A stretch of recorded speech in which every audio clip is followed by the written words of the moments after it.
रात के अंधेरे और घने जंगल में कुछ देर भटकने के बाद राजा विक्रमादित्य ने फिर से बेताल को अपनी पकड़ में ले लिया। बेताल ने हर बार की तरह कहानी सुनाने और सवालों का सिलसिला जारी रखा। बेताल ने कहानी सुनाना शुरू किया। एक समय की बात है, मिथिलावती नाम का एक नगर था। वहां गुणदीप नाम के राजा का शासन चलता था। राजा से मिलने के लिए रोजाना दूर दूर से लोग आया करते थे। एक बार उनसे मिलने और उनकी सेवा करने के लिए किसी राज्य से एक युवक आया। युवक ने राजा से मिलने की बहुत कोशिश की, लेकिन वो राजा से मिल नहीं पाया। अपने साथ युवक जो भी सामान लाया था, वो सब भी खत्म हो गया था। एक दिन की बात है, जब राजा शिकार के लिए जंगल जाते हैं। युवक भी उनके पीछे पीछे चला जाता है। जंगल इतना घना था कि राजा से उनके नौकर चाकर बिछड़ जाते हैं। बस राजा और युवक साथ रह जाते हैं। जब राजा जंगल की ओर आगे बढ़ने लगते हैं, तो युवक उन्हें रोकता है। राजा उसकी तरफ देखते हुए कहते हैं, तुम इतने कमजोर क्यों लग रहे हो? युवक जवाब देता है, राजन, यह मेरा कर्म दोष है। मैं कई राजाओं के पास रहा हूँ, जो हजारों लोगों को पालता है, लेकिन उनकी नजर कभी मुझ पर नहीं पड़ी।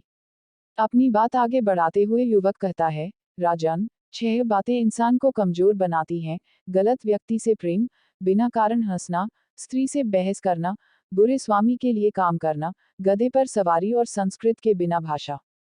इसके अलावा 5 चीजें आयु, कर्म, धन, विद्या और यश व्यक्ति के जन्म के साथ ही विधाता उनके नसीब में लिख देता है। जब तक कोई पुण्य करता है, तब तक उसके पास सेवन करने के लिए बहुत से दास होते हैं। जब पुण्य कम हो जाता है, तो भाई ही भाई का दुश्मन बन जाता है। लेकिन राजन, स्वामी की सेवा का फल किसी न किसी दिन जरूर मिलता है। युवक की इन बातों का राजा पर बहुत असर हुआ। थोड़ी देर बाद दोनों नगर को लौट आए। राजा उस युवक को नौकरी पर रख लेते हैं। कुछ दिन बाद युवक किस काम से बाहर जाता है। उसे रास्ते में एक मंदिर दिखाई देता है। वह अंदर जाता है और वहां स्थापित देवी की पूजा करता है। फिर वह बाहर आता है, तो उसे वहां एक सुंदर स्त्री दिखाई देती है। युवक उस स्त्री पर मोहित हो जाता है। वह स्त्री युवक से कहती है, तुम पहले इस कुंड के पानी से स्नान करो, फिर तुम जो कहोगे वो मैं करूंगी। स्त्री की बातें सुनकर युवक कुंड में उतरकर गोता लगाता है। गोता लगाते ही वह अपने नगर पहुंच जाता है। फिर वह राजा से मिलकर सारी बात बताता है।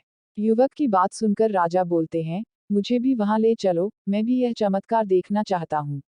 फिर दोनों घोड़े पर बैठकर मंदिर की ओर चल देते हैं। मंदिर पहुंचकर वो दर्शन करते हैं और जब बाहर निकलते हैं, तो उन्हें वहां एक स्त्री मिलती है, जो राजा पर मोहित हो जाती है।